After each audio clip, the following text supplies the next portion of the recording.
Hello बच्चों, स्वागत है आप सबका हमारे आज के इस नए लेक्चर में। और आज बेटा हमें उसी स्टैंडर्ड बुक को सॉल्व करना है जिसको हम पिछले 3-4 लेक्चर से कर रहे हैं।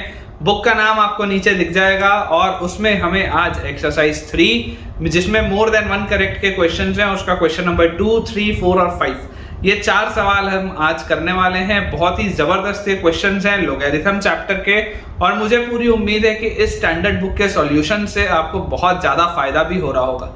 अगर आप इसके अलावा और कोई भी बुक के भी सॉल्यूशंस चाहते हैं या इसमें ही किसी पर्टिकुलर चैप्टर के सॉल्यूशंस चाहते हैं तो मुझे जल्दी से आप कमेंट सेक्शन में बताइए। तो चलिए स्टार्ट करते हैं अपना आज का अमेजिंग सा lecture without wasting any time. So बच्चों, पहला सवाल मैंने आपके लिए लिख दिया है। ये क्वेश्चन नंबर 2 है एक्सरसाइज 3 का। इसमें लिखा है identify which of the following statements is are correct for the equation. ये हमारे पास एक इक्वेशन, इसके 4 स्टेटमेंट्स हैं। मैं अभी आपके लिए वो नोट नहीं कर रहा हूं, पहले मैं इसे सॉल्व कर देता हूं, फिर मैं एक एक करके स्टेटमेंट्स आपके लिए रीड करूंगा और फिर हम देखेंगे कि उसमें सही आंसर कौन सा है। अगर मान लीजिए बच्चों ये हमारे पास एक इक्वेशन लिखा हुआ है तो इस इक्वेशन को सॉल्व करना हमें ऑलरेडी आता है।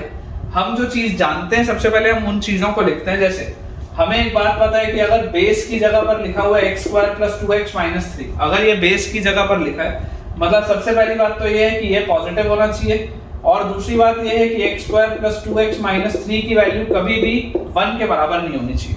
ये दो चीजों में तो हमको कोई भी डाउट नहीं है। अगर मान लीजिए बच्चों मैं इसे सॉल्व करता हूं तो यहां से मेरे पास आ जाता है, देखिए x² + 3x - x, तो ये आ गया +2x और ये -3 इज ग्रेटर देन 0, तो यहां से हमारे पास फैक्टर्स आ जाएंगे x + 3 × x - 1 is greater than 0। Number line आप बनाएंगे -3 1 पॉजिटिव नेगेटिव पॉजिटिव। तो आपके पास सबसे पहले तो आ गया कि x बिलोंग्स टू, क्योंकि ये दिया हुआ है तो -∞ से -3 यूनियन 1 से ∞। सबसे पहले तो हमारे पास ये चीज आ गई। ये चीज आते ही हमको ये पता चल जाता है कि हमारा x इसके बाहर तो नहीं जा सकता, सबसे पहली बात। अब अगर बच्चों अपन इसको सॉल्व करें तो यहां से आप देखो आपके पास आ जाएगा x² + 2x और -4 should not be equal to 0।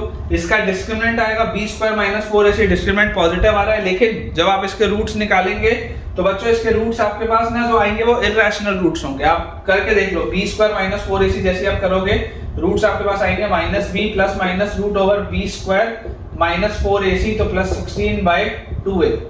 आप क्लियरली देख सकते हैं कि ये इररेशनल रूट्स आएंगे। तो फिलहाल अपने को इसका उतना डिटेल में जाने की जरूरत नहीं है, ये हमको पता चल गया कि ये इररेशनल रूट्स के बराबर नहीं होना चाहिए। अब इसके बाद ये जो अंदर वाली चीज लिखी हुई है अगर हम इसको ध्यान से देखें तो देखिए अगर आपको इसे सॉल्व करना है तो आपको एक चीज पहले जो पता होनी चाहिए वो क्या है कि ये वाला जो पूरा बेस है, अगर इस बेस को मैं उस साइड लेके जाऊंगा तो इस बेस की पावर में 0 आएगा। अगर इस बेस की पावर में 0 आएगा मतलब ये जो अंदर लिखी हुई चीज है ये 1 के बराबर होगी। मतलब कि 4 - log बेस 2 पर हमारे पास लिखा हुआ है mod of x - 1 + mod of x - 3। ये जो बच्चों पूरी चीज है इस पूरे की वैल्यू होगी 1 के बराबर, तभी तो इस पूरे के log 0 आएगा। अगर इसकी वैल्यू 1 के बराबर है तो यहां से हमारे पास आ जाता है log बेस 2 पर mod of x - 1 + mod of x - 3। ये जो बच्चों पूरी चीज है इसकी वैल्यू हमारे पास आ जाएगी 4 - 1 which is 3। इसकी वैल्यू हमारे पास आ जाएगी 3 के बराबर। और जैसे ये चीज हमारे पास आती है तो 2⁻³ 8 होता है, तो हम यहां से इसको लिख सकते हैं mod of x - 1 + mod of x - 3। इसकी वैल्यू आ जाती है 8 के बराबर 2⁻³ करने से। अब जैसे आपको इसको मॉड्यूलस को सॉल्व करना है तो अगेन आपको नंबर लाइन बना के पता ही है कि हम इसको कैसे सॉल्व करते हैं। सबसे पहले आप लेंगे x को 3 से बड़ा। जब आप x को 3 से बड़ा लेंगे तो ये दोनों मॉड पॉजिटिव बन के खुलेगा, तो x - 1 + x - 3 तो ये हो जाएगा 2x - 4 = 8। तो यहां से आएगा 2x की वैल्यू 12 और x की वैल्यू आएगी 6। तो एक आंसर तो ये आ गया, x ग्रेटर देन 3 होना चाहिए था, 6 मिल गया अपने को। उसके बाद जैसे हम बोलेंगे x लाइज बिटवीन 1 and 3, अगर आप x को 1 और 3 के बीच में रखेंगे तो ये वाला मॉड पॉजिटिव खुलेगा, ये वाला मॉड नेगेटिव खुलेगा। तो अगर आप इसको बच्चों पॉजिटिव खोलते हैं तो ये खुलेगा x - 1, ये वाला मॉड अगर आप नेगेटिव खोलेंगे तो ये खुलेगा 3 - x and this should be equal to 8। x - x कर दिया तो बच्चों यहाँ से 2 और 8 बराबर आ गया which is an absurd relation, तो ये भी नहीं हो सकता, ये वाला केस कैंसिल आउट हो गया। अगर हम x को 1 से छोटा लेते हैं तो दोनों ही मॉड नेगेटिव खुलेंगे, तो जो 2x - 4 था अब वो हो जाएगा 4 - 2x और इसकी वैल्यू आएगी 8 के बराबर। तो जैसे ही हम बच्चों इसको सॉल्व करेंगे तो यहाँ से हमारे पास आ जाएगा 2x की value will be equal to 4 - 8 which is -4। ठीक है, तो यहाँ से बच्चों x की वैल्यू हमारे पास आ जाती है -2। यहाँ से हमारे पास x की वैल्यू आ जाती है -2। अब ये आपके पास x की वैल्यू -2 आ रही है, ये इसमें सेटिस्फाई भी हो रहा है, लेकिन आप देखिए क्या इसमें सेटिस्फाई हो रहा है क्या? देखिए x = 6 जो आ रहा था, x = 6 इसमें सेटिस्फाई हो रहा है, लेकिन x = -2 हमारे पास जो आ रहा है, x = -2 आपके इसमें नहीं आ रहा, तो ये वाला भी रिजेक्ट हो जाएगा। ठीक है, ये वाला भी रिजेक्ट हो जाएगा क्योंकि x = -2 इसको सेटिस्फाई नहीं कर रहा। मतलब इसका केवल आपके पास एक सॉल्यूशन आ रहा है which is x = 6। There is only one solution which is x = 6। अब बेटा मैं आपके लिए स्टेटमेंट्स पढ़ता हूं जो लिखे हुए हैं। पहला स्टेटमेंट हमारे पास लिखा है the equation has exactly one solution. बिल्कुल सही है, मतलब ए ऑप्शन तो सही है। दूसरा हमारे पास लिखा है the equation has exactly two solutions. ये वाला स्टेटमेंट हमारे पास गलत हो गया, दो सॉल्यूशन नहीं है, इसका सिर्फ एक सॉल्यूशन है व्हिच इज x = 6। तीसरा हमारे पास स्टेटमेंट लिखा है the sum of all the solutions of the equation is 6। जितने भी सॉल्यूशंस हैं उन सबका सम 6 है, तो अगर एक ही सॉल्यूशन है तो उसका सम तो 6 ही आएगा, कोई दिक्कत नहीं है। मतलब थर्ड स्टेटमेंट भी सही है। और फोर्थ स्टेटमेंट लिखा है the sum of all the solutions of this equation is 4। तो ये वाला स्टेटमेंट तो गलत हो गया। तो इसका बच्चों जो करेक्ट आंसर आएगा that will be A and C. ये दो ऑप्शन हमारे पास सही आएंगे, एक बार चेक कर लेते हैं। तो बिल्कुल करेक्ट अपने पास ये दिया हुआ है आंसर। एंड आई होप आपको पहला सवाल बहुत बढ़िया तरीके से समझ में आया होगा। तो बच्चों आज के लेक्चर का जो सेकंड सवाल है वो आपके सामने लिखा हुआ है। अगेन ये भी more than one correct type of question है। लिखा है let L be the number of digits in 3⁻40 before decimal. मतलब शुरू में कितने डिजिट्स हैं जिसके बाद डेसिमल आएगा। And M B the number of zeros in 3⁻40 after the decimal. तो इस तरीके का सवाल हमने कैरेक्टरिस्टिक और मैंटिसा में पढ़ा है, जो आपको इस प्लेलिस्ट में अगर आप देखेंगे तो दिखाई दे देगा।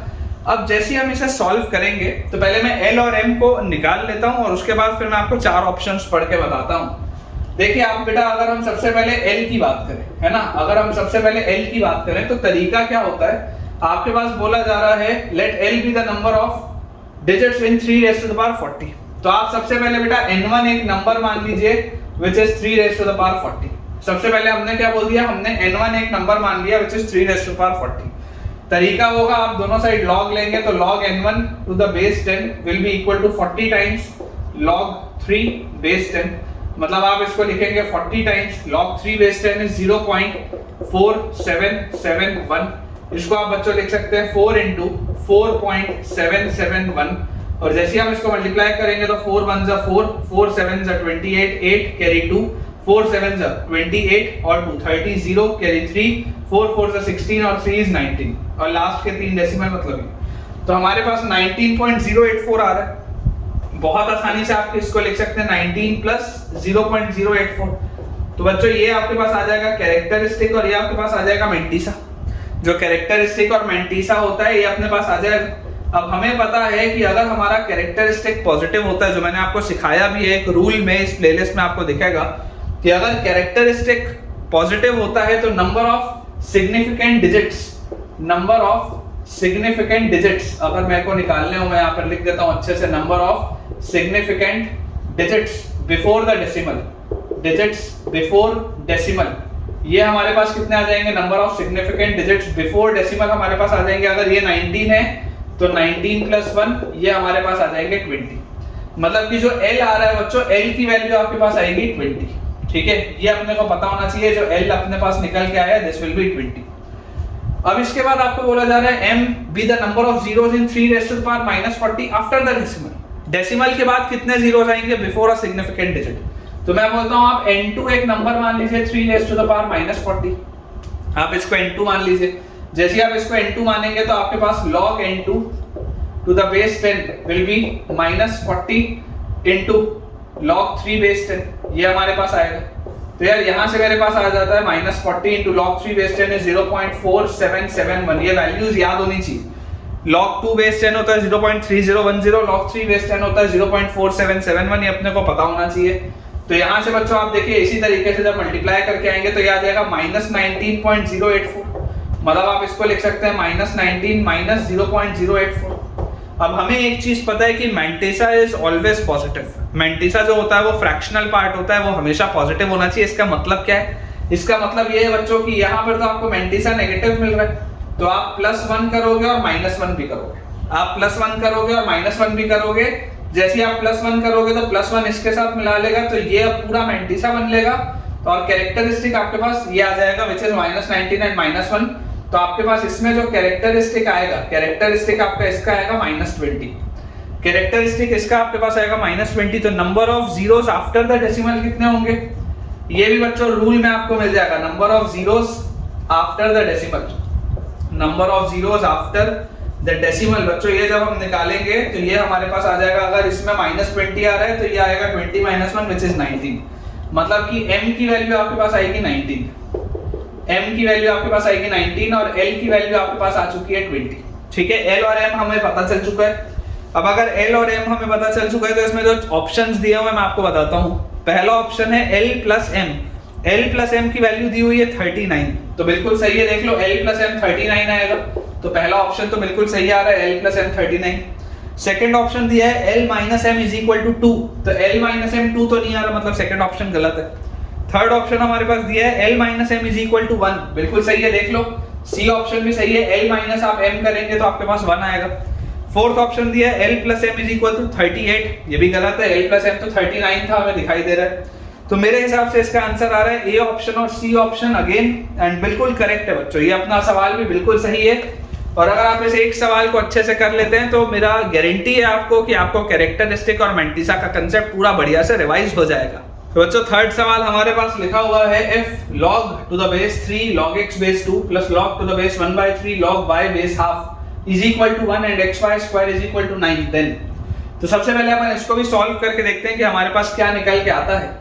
तो देखिए अगर आप बच्चों इसको सॉल्व करेंगे तो यहाँ से आपको दिखाई दे रहा है log to the base 3, number की जगह हमारे पास लिखा है log x base 2, और इसको अगर मैं ध्यान से देखूं तो इसको 1/3 को अगर मैं 3 की पावर -1 लिखूं, 3 की पावर -1, तो ये -1 आगे आ जाएगा, तो यहाँ पर माइनस आ जाएगा, तो यहाँ मेरे पास आ जाएगा minus log to the base 3, और उसके बाद यहाँ पर देखो ये जो हाफ लिखा है इसको अगर मैं 2 की पावर -1 करूं तो 2 की पावर -1 करते ही माइनस अगेन बाहर आ जाएगा, तो ये मेरे पास लिखा हुआ है माइनस log y base 2, ठीक है, दिस इज इक्वल टू 1, ये अपने पास अभी लिखा हुआ है। यहाँ पर बेस 3 है, यहाँ पर भी बेस 3 है, तो इसको आप ऐसा लिख सकते हैं प्रॉपर्टी का इस्तेमाल करके log बेस 3 पे log x base 2 divided by minus log y to the base 2, ठीक है, and this is equal to 1। हम इसको ऐसा लिख सकते हैं, ये log m minus log n लिखा हुआ है तो मैंने ऐसे लिख लिया। अब अगर बच्चों इस 3 को मैं वहां पर ले जाऊं तो मेरे पास आ जाएगा log x to the base 2 divided by minus log y to the base 2 will be equal to 3 raise to the power 1, मतलब ये अपने पास आ जाएगा 3। और हम बहुत आसानी से क्या कर सकते हैं, इस माइनस को यहाँ से हटा के यहाँ पर लगा सकते हैं, इसमें भी कोई दिक्कत नहीं है। और देखिए ये आपको बेस चेंज की फील्ड देगा, log x base 2 by log y base 2 is nothing but log x base y, this is equal to -3। तो यहाँ से बच्चों हम लिख सकते हैं x is equal to y की पावर -3, ये आप बहुत आसानी से लिख सकते हैं, x is equal to y raise to the power -3। अब जैसे ही हमने ये वाली चीज यहाँ पर लिख ली तो यहाँ से देखिए आपके पास ऑल्सो क्या दिया हुआ है, हमारे पास दिया हुआ है कि एक्स वाई स्क्वायर की वैल्यू तो 9 के बराबर है। अब x अपने आप में y की पावर -3 है, तो y की power -3 into y square is equal to 9, तो यहाँ से अपने पास y की पावर -1 की वैल्यू 9 आ गई, मतलब y की वैल्यू अपने पास आ जाती है 1/9। y की वैल्यू बच्चों अगर हमारे पास 1/9 आ गई तो जैसे आप यहाँ पर 1/9 रखेंगे और उसकी पावर -3 करेंगे, मतलब x की वैल्यू क्या आ जाएगी, x की वैल्यू 9 क्यूब आ जाएगी। सोच के देखो, जैसे आप 1/9 यहाँ रखोगे और उसकी पावर -3 करोगे तो x की वैल्यू 9 क्यूब आ जाएगी। तो x की वैल्यू और y की वैल्यू हमारे पास आ चुकी है। अब हम देखते हैं जो हमारे पास 4 ऑप्शंस लिखे हैं उसमें क्या क्या दिया है। फर्स्ट ऑप्शन हमको बोलता है xy की वैल्यू 81 है, तो हम पहले ऑप्शन को देखते हैं। पहला ऑप्शन बोलता है x इंटू वाई, तो जैसे आप x इंटू वाई करेंगे तो आपके पास 9 क्यूब इंटू 1/9 ये आ जाएगा 9 स्क्वायर विच इज 81, मतलब पहला ऑप्शन तो बिल्कुल सही है, इसमें कोई दिक्कत नहीं है। सेकंड ऑप्शन हमारे पास दिया हुआ है xy is equal to 9, second option दिया हुआ है xy इक्वल टू 9, तो यार ये तो गलत हो गया, xy की वैल्यू तो 81 के बराबर आ रही है। थर्ड ऑप्शन हमारे पास दिया हुआ है number of possible ordered pairs x, y is 2, मतलब x और y के ऑर्डर्ड पेयर्स जो बनेंगे वो 2 बनेंगे। मुझे बच्चों यहाँ पर क्लियरली दिखाई दे रहा है कि x और y का सिर्फ एक ऑर्डर्ड पेयर बन रहा है। ऑर्डर्ड पेयर मतलब x, y, कौन से x के लिए कौन सा y मिलेगा, ऐसे कितने x हैं और उसके लिए कितने y मिलेंगे, ये मतलब होता है ऑर्डर्ड पेयर्स का। तो सी ऑप्शन तो गलत दिख रहा है क्योंकि 2 ऑर्डर्ड पेयर नहीं है, सिर्फ एक ऑर्डर्ड पेयर है। और वो ऑर्डर्ड पेयर कौन सा है, ऑर्डर्ड पेयर देखो फोर्थ ऑप्शन लिखा है the number of possible ordered pairs x, y is 1, बिल्कुल सही है। सिर्फ एक ऑर्डर्ड पेयर, और वो ऑर्डर्ड पेयर कौन सा है, 9 क्यूब 1/9। ऑर्डर्ड पेयर बोलने का मतलब होता है कि जब आप x की वैल्यू 9 क्यूब रखेंगे तो उससे आपको y की वैल्यू 1/9 मिलेगी। सिर्फ x की एक वैल्यू रखने पे y की एक ही वैल्यू मिलेगी, एक से ज्यादा नहीं मिलेगी, इसलिए ऑर्डर्ड पेयर 2 नहीं है बच्चों, सिर्फ एक है। मतलब कि डी ऑप्शन भी बिल्कुल सही है। जब मैं x की वैल्यू 9 क्यूब रखूंगा, y की वैल्यू ऑटोमेटिकली 1/9 मेरे पास आ जाएगी।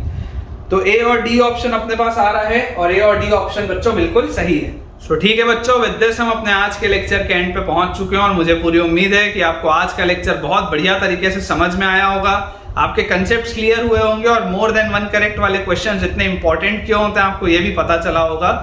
मैं आप सबको बच्चों एक चीज बता दूं कि मोर देन वन करेक्ट वाले जो क्वेश्चंस होते हैं वो बहुत रिस्की सवाल होते हैं। रिस्की इसलिए होते हैं क्योंकि जेईई एडवांस में जब ये सवाल आते हैं तो गलत होने पर आपके -2 हो जाते हैं, सही होने पे तो आपको जरूर +4 मिलेंगे, बट गलत होने पे नेगेटिव मार्किंग बहुत ज्यादा है। इसलिए हम जब भी more than one correct type of questions बनाते हैं तो हम बहुत अलर्ट होकर इन सवालों को बनाते हैं कि कोई भी गलती हमसे ना हो। अगर आपको आज का लेक्चर अच्छा लगा है तो जल्दी से इस वीडियो को लाइक करें, चैनल को सब्सक्राइब करें, और अपने सारे दोस्तों के साथ जो इस वक्त क्लास 11th में हो या 12th में हो, या अगर आप ड्रॉपर बैच के हैं तो अपने सारे फ्रेंड्स के साथ आप इसे शेयर करें, और उन सबको भी इस चैनल के बारे में बताएं जहां पर हम इस स्टैंडर्ड बुक को सॉल्व कर रहे हैं, जिससे आप सबका बहुत ज्यादा बेनिफिट हो। Thank you.